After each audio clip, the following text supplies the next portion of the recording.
Hello students, welcome back to yet another English lesson.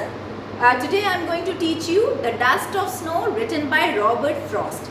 As few students are having their exams, periodic exam, so they have asked me to teach this poetry first. So I am going to teach The Dust of Snow by Robert Frost.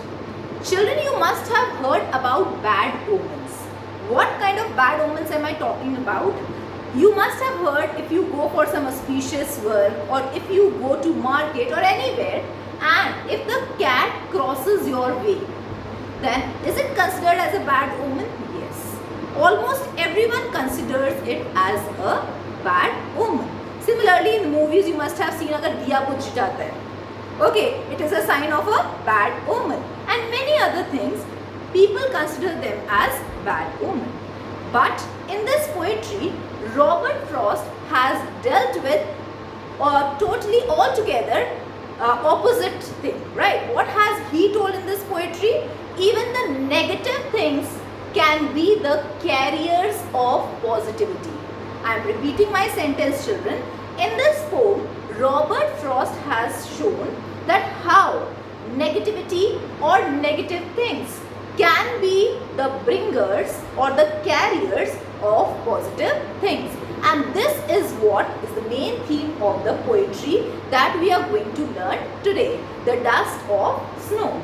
Right? Now, The Dust of Snow, as I told you, is written by Robert Frost. Robert Frost was born in San Francisco, American poet. He was an American poet and he was born on 26th of March 1874 and he died on 29th of January 1963, isn't it? Okay, now Robert Frost used to say that what is beyond that makes a poetry.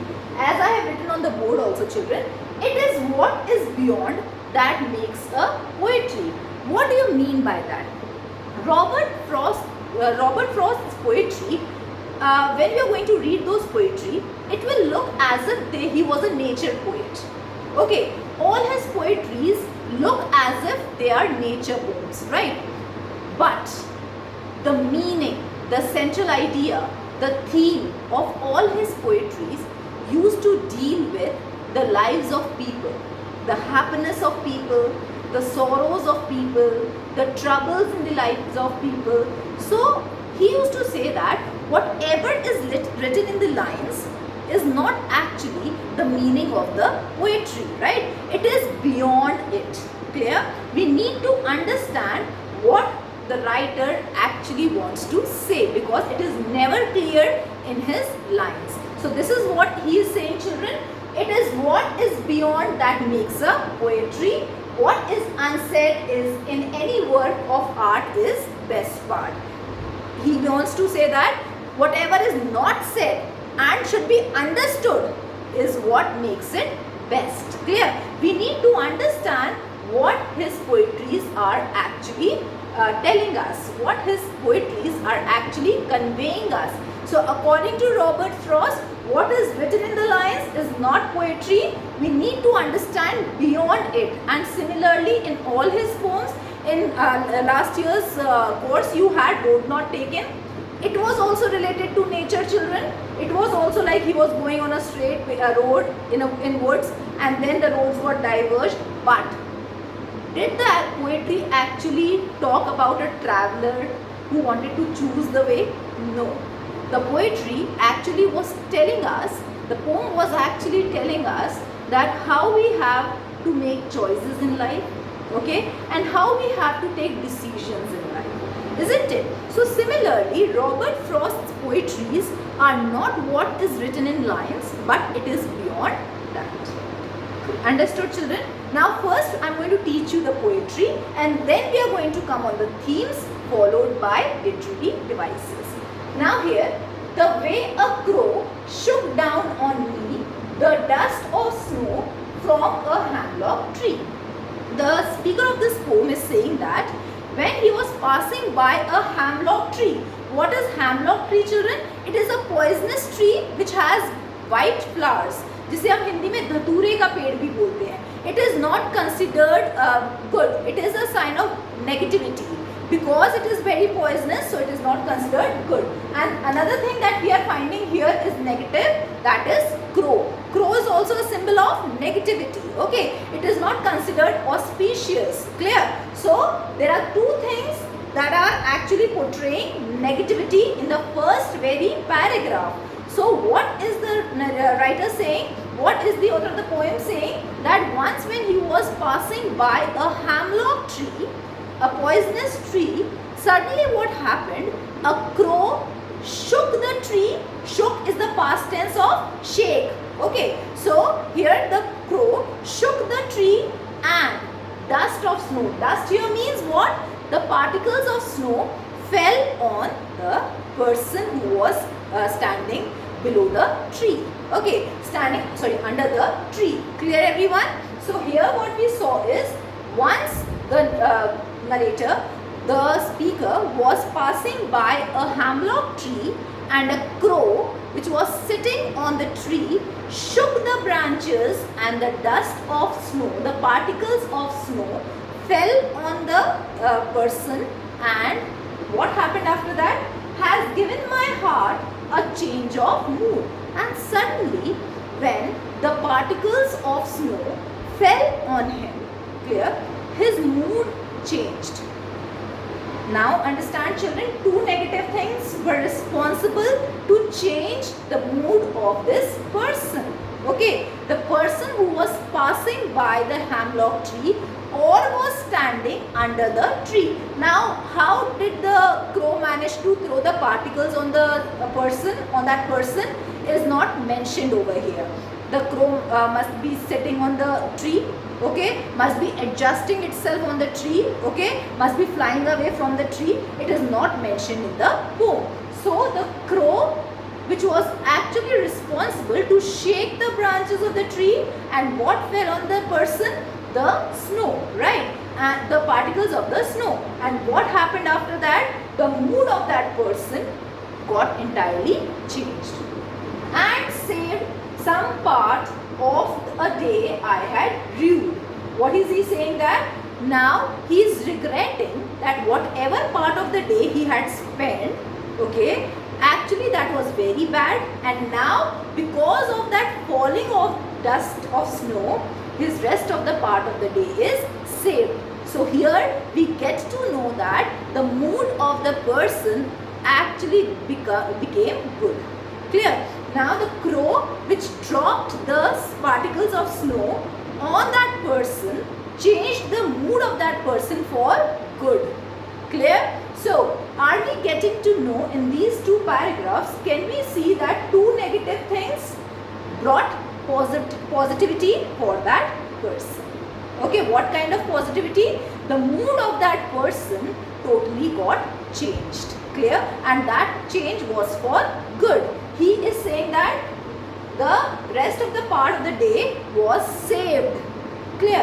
And he was regretting. Rude matlab held in regret. Whatever part he had spent of that particular day, he was regretting that why did he spend it like that. So the spent part was good, but the rest of the part of the day became good only because the crow made the dust of snow fall on that person. Clear? Rude means held in regret, spent in regret. Whatever had happened, the person was regretting for that. And here hemlock means a poisonous tree with white flowers. So isn't it an irony that negativity is bringing positivity? Negativity is becoming the carrier of positivity. Clear? Bringer of positivity. Here we are going to look at the themes of the poem, children.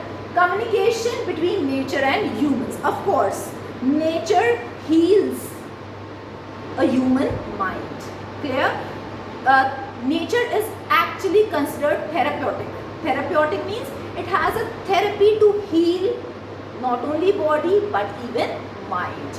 Of course, this poem can also have the theme that communication between nature and humans, nature healing and helping with negative emotions of humans. Definitely, whenever you are in a very bad mood, okay, suppose if you are in a very bad mood and you go in nature, you spend some part of your time under a tree, okay, or in a garden, between nature, you will automatically start feeling good.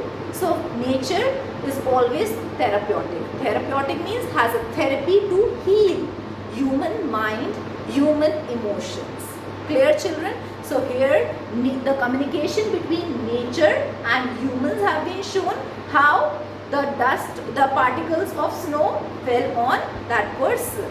Clear? And tree is a part of nature, the snow is a part of nature, okay, animals are part of nature, so they have become responsible to change the mood. When the person came in contact with nature, suddenly his mood got changed and the rest of the day was saved. Clear, children? So here the first theme says communication between nature and humans, nature healing and helping with negative emotions of human. And this is very right, okay, it has been rightly said, because of course, as I told you, we always feel so good, so amazing when we are in nature. Okay, we all love trekking, we all love going on hill stations, we all love to enjoy rain. Okay, these are all the parts of nature. So nature always heals us. Clear? It helps us removing our negativity. Okay, so it really has healing power. Now, negative aspects of life becoming the carriers of positive change. So this I have already told you, children. Sometimes, as I told you in the beginning of the lesson, that crossing of a cat when you are going somewhere is considered as a bad omen. But what is that cat actually doing? Nothing. It is our perception that we think that the cat is going to bring something negative to us. Clear, children? And we start considering them negative. But even negative things can bring us positivity. That has been clearly shown in this chapter. Robert Frost has managed to shatter the thoughts of people that the negative things do exist. Clear? Negative things also, negative are actually our thoughts. We are negative in our thoughts, not the things, not nature. Clear, everyone? So here Robert Frost is shattering our thoughts, saying that even negative things can bring positivity. Our thoughts should be positive. Clear? And we will automatically become positive. So these are the themes of Dust of Snow, followed by poetic devices, as I told you, children. Rhyming scheme, A, B, A, B, C, D, C, D. We have discussed last year several poetic devices, but I am going to give you a quick revision of all the poetic devices that we are doing. Rhyming scheme, children. What is rhyming scheme? When we look at the last word of each line. Clear? Now this is a poetry. We are just going to see the last word of each line. Crow, snow. When we pronounce them, do they sound same? Yes, they sound same. So we are going to give which letter to them? A. Me, tree, E sound is coming, children. So we are going to give them B. Clear? Now here heart and part are similar. So what letter is given to them? C, and mood and rude. So it is D. So what is the rhyming scheme of the poem? A, B, C, D, C, D. Clear? And now one more thing I would like to tell you here is, suppose there would have been some other word whose the pronunciation of that word would have been similar to crow. We would have given A to that line too. Clear, children? Is the pronunciation of crow matching to any other line's last word? No, except the third line. That's why the letter A is given only to two lines, first and third. Clear? Now here the second poetic device, alliteration. Alliteration is same sounding words in a same line, and that should be a consonant. So here, which line are we talking about? Has given my heart. So is this a same line? Yes. And what sound is there? H sound. Clear? So what is it, children? Alliteration. And the second alliteration is and saved some part. So here S and S. S sound is getting repeated in the same line. So there are two alliterations over here. H sound and S sound. Clear? I am repeating what alliteration is. When similar sounds are there in the same line. One after the other also, and there may be few words between them also. Is that clear? So here has and heart and saved and some. Clear? Next literary device, children, inversion. Now what is inversion? When the structure of the sentence is changed. The poet of any poetry has the right to change the structure of the sentence. Clear? How? If I say, we are going to see in the first paragraph, the way a crow shook down on me the dust of snow. Just to maintain the rhyming scheme, what is he doing? Shook down the dust of snow on me. It should have been, if we talk about correct English, if we talk about the structure of the sentence, on me should come here. But because this is the poetry of Robert Frost has the right to change the structure of sentence according to him, and he has used on me first. Clear? The way a crow shook down on me the dust of snow. So here somewhere we can see that the structure of sentence has been changed, and only the writer of a particular writing has the right, has the license to change the structure of the sentence. Clear? So here, because we can see in these lines that the structure of the sentence has been changed. So what literary term is it? Inversion. As I have written here, children, it is inversion. Clear? It is the license with the poet to change the structure of the line. Next, assonance. The way we saw in alliteration, the similar sounding words, but they should be consonants. Right? Here we saw H is a consonant. What are consonants and what are vowels? Vowels are A, E, I, O, U. Clear? And rest all the letters are consonants, right? So in alliteration, the similar consonant sounding words are known as alliteration, and assonance are similar vowel sounding words. So here we saw that O sound is dominating over here. Clear? Now here let me tell you, children, assonance can be on the second place of the word also. Like here we can see O on third and fourth place. It is not essential that the letter should be at the beginning of the word. So shook down on, so here we can see that O sound is dominating. So what literary term has been used, children? Assonance. When vowel sound dominates a particular line, it is known as assonance. When consonant sound is getting repeated in a same line, it is alliteration. Clear, children? And last is enjambment. What is enjambment? Children, when a particular line is not complete. Clear? The way a crow. Is the line complete? No. It is continuing in the second line. The way a crow shook down on me. Is it complete? No. It is continuing in the third line. The dust of snow from a hemlock tree. Right? Now, when the writer, in order to manage the rhyming scheme, clear, changes the line without the sentence being completed, it is known as enjambment, and he will never use punctuation marks at the end of any line. I am repeating my words, children. What is enjambment? Enjambment is when a particular line, clear, is not complete, but the line is continued in the next line. Okay, the meaning of this line is not complete, but the rest of the part is continuing in the second line, just to maintain the rhyming scheme. So when this is done, it is known as enjambment. And enjambment here has been used throughout the poem. It is an 8-line poem, and in a one sentence. Clear? So this is Dust of Snow. I hope you must have understood the poetry, children. Thank you.